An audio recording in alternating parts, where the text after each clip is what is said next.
requires them to lower their immune system responses to any foreign object within their system. If they have an immune system that attacks healthy cells, or if they're a organ donor recipient who needs lower antibodies, so rejection of limbs or donated organs aren't doesn't cause adverse side effects.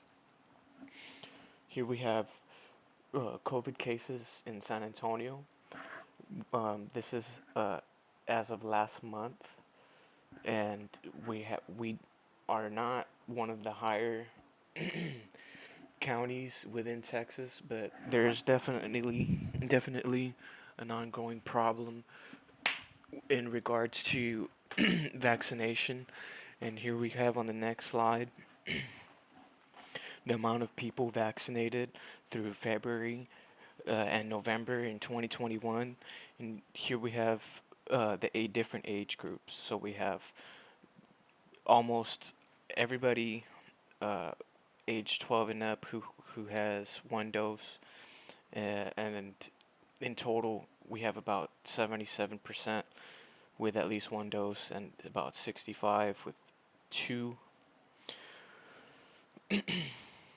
And the most important thing to consider when talking about COVID is the fact that it's new, so most of the information that we have is still being researched and still being developed with no definitive results other than just reported number of vaccinations.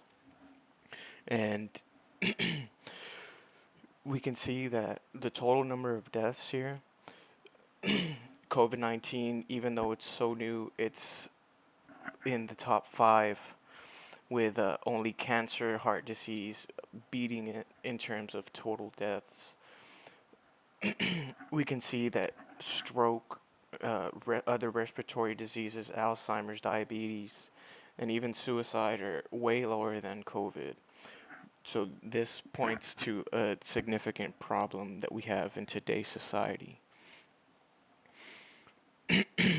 Some things that happened during this pandemic is there have been a lot of backlash about the preventative measures that governments have been taking to stop the flow of COVID throughout society. And because of this, vaccination rates are not as high as they should be. And realistically, there are some side effects to the vaccine, but all the reported cases, which make up less than 1% of total people vaccinated, are very mild and very sparse, meaning that there's very few people experiencing adverse side effects to the vaccines. There was a study done of 10,000 participants over 15 years old who received 2 doses of the COVID vaccine, with most of them being white, and an even distribution of males and females.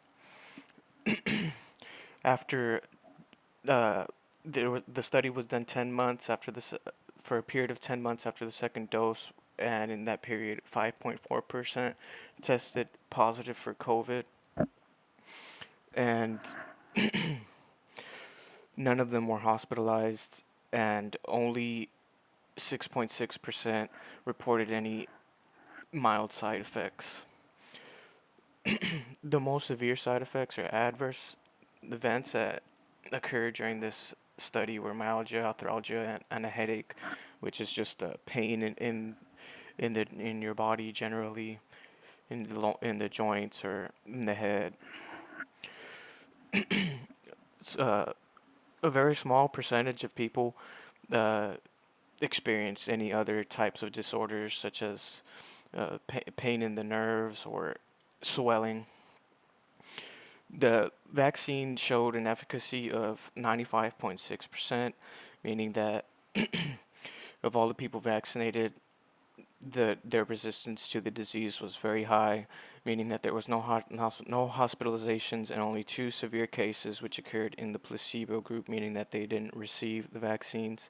But all in all, the effects of the vaccine were seen in across all demographics with no individuals sticking out in particular. And data also shows that boosters done in those under 18 6 months after their second dose improve protection against adverse effects. And with that, I just want to leave you guys with a message to do uh, do for your brothers what you would do for your family, and go out and get vaccinated. That way we can return to a normal life. The sooner the better.